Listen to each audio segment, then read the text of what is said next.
Retour à la maison. Mais c'est pas possible, elle s'est trompée. Ah, mais ils savent pas faire. Ils savent vraiment pas faire. Moi, regarde. C'est bon les bubble tea alors? Non, c'est pas bon du tout. C'est même pas sucré. Après le mini road trip qu'on a fait sur la Great Ocean Road, on a rendu la voiture de location et on est retourné dans notre appartement à Melbourne. Qu'est-ce qu'on mange là?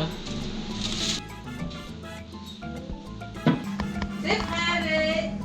On mange tous les hot dogs. Oh, il y en a plus. Ah, Rémi, il a déjà tout mangé. Rito a repris le travail dans son restaurant italien et nous on a repris notre routine Mario Kart, bubble tea et dodo.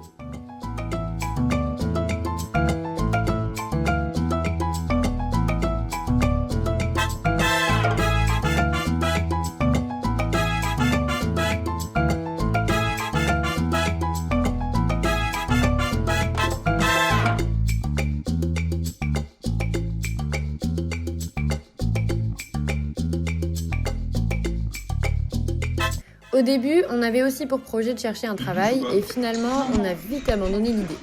Vas-y, dégage. Je mange pas. Et c'est cheaté ça. Allez. Tu fais quoi, ouais? Je vais m'habiller, c'est bon. T'arrêtes de jouer? Ah bon? Mais she's proud parce que... Melbourne, c'est super sympa comme grande ville. Il y a beaucoup de choses à faire, il y a beaucoup de choses à voir et c'est vraiment impressionnant de pouvoir vivre au plein milieu d'une ville aussi dynamique. Surtout que nous, de là où on venait, on n'était pas du tout habitués. Mais maintenant qu'on avait eu un aperçu de ce qu'on pourrait découvrir ailleurs pendant notre midi road trip, on avait envie d'en voir plus. On a donc décidé de proposer à Rito de quitter son travail pour partir à l'aventure pour un vrai road trip. Cette fois-ci, le projet était plus grand, c'était pas juste louer une voiture et partir avec quelques affaires, c'était quitter l'appartement, acheter 2 4x4 et partir avec toutes nos affaires. Une fois qu'on a décidé de quitter Melbourne, on a commencé à chercher des voitures sur Gumtree, l'équivalent du Leboncoin australien, et Céline a dessiné le plan de route sur lequel on partirait. On n'avait aucune idée de ce à quoi la vie allait ressembler, mais c'était ça qui nous plaisait, c'était le côté aventure. Avant de partir de Melbourne, on a donc profité une dernière fois de toutes les activités, ou plutôt les endroits à voir, et surtout des restaurants, et notamment notre restaurant préféré, le Lac Sabar, dont vous voyez ici les images.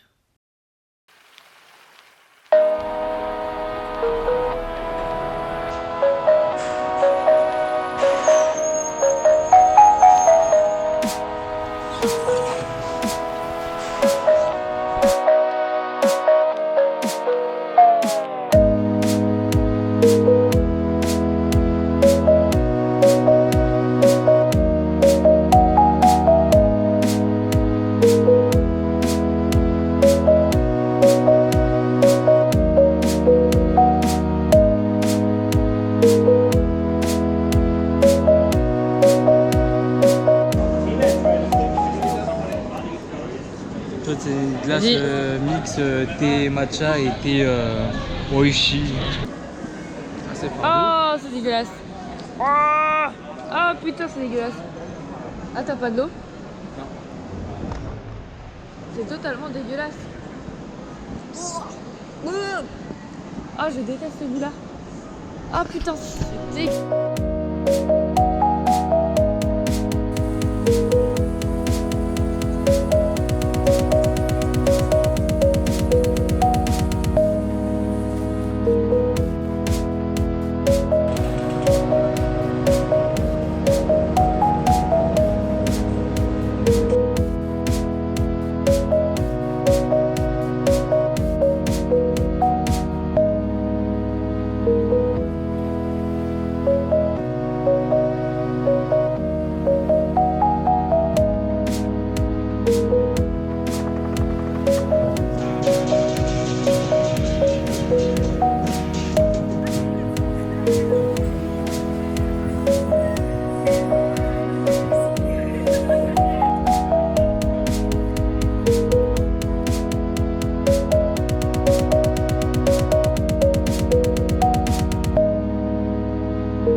Ah, elle est contente là.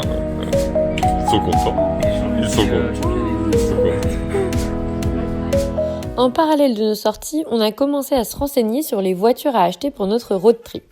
Autant vous dire qu'on a appris plein de nouvelles choses comme la définition d'une courroie de distribution et plein d'autres trucs qui nous paraissaient hyper flous à l'époque.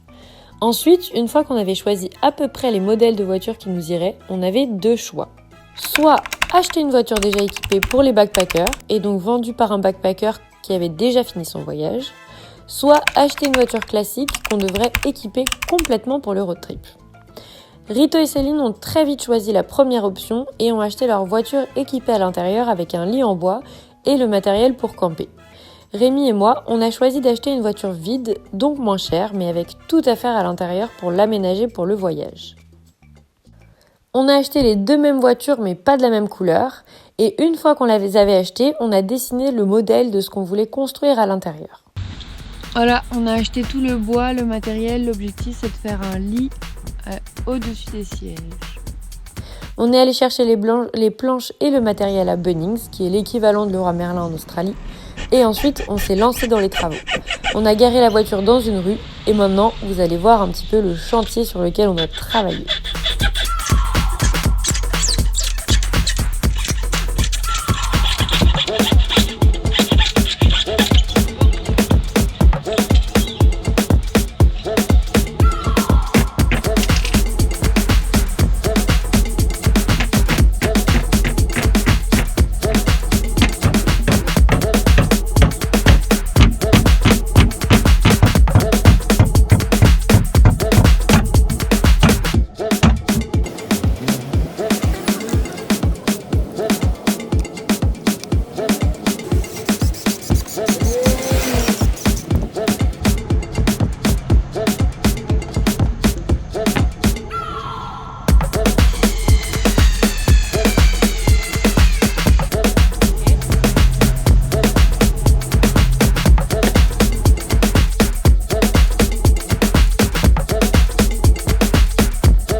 Alors attends, qu'est-ce qu'on fait? Compliqué. On décale vers là déjà.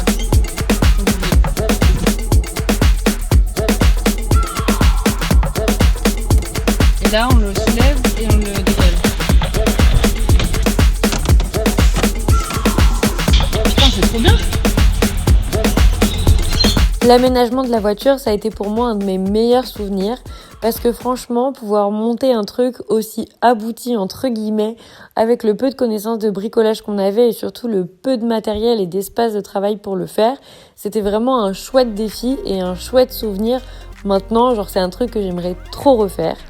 Et du coup, une fois qu'on avait fait tout ça, on était prêt pour aller affronter plein d'aventures en se disant que en ayant monté un lit sur mesure dans un 4x4 à l'autre bout du monde, on était capable d'affronter plein de trucs.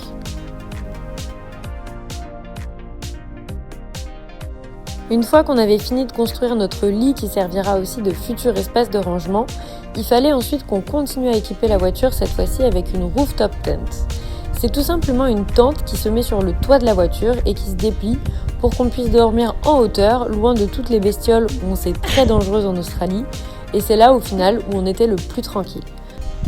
On vient de monter la rooftop tent de la rue. Le lit dans la voiture, il allait seulement servir si on avait besoin de dormir en ville et qu'on ne pouvait pas déplier la tente, et aussi de surface pour pouvoir ranger des affaires en dessous et au-dessus.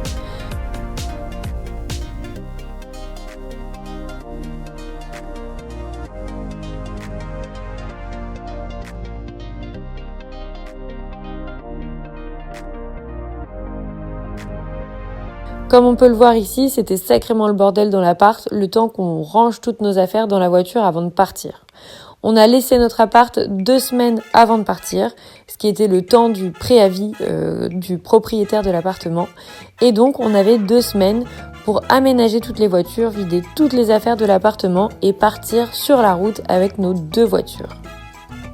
Et toutes les oreillers propres. Ça, c'est tous les ustensiles de cuisine. Voilà. Casserole. On dirait pas qu'on va faire une vidéo promotionnelle YouTube. Alors on a reçu ça, donc dedans on a une théière, voilà. Voilà, on a 2 tasses. Alors, boussole intégrée, donc très pratique si jamais on est perdu. Hein. Voilà, c'est le must-have. On a une râpe à fromage évidemment, parce que comme il n'y a pas de fromage en Australie, c'est très utile.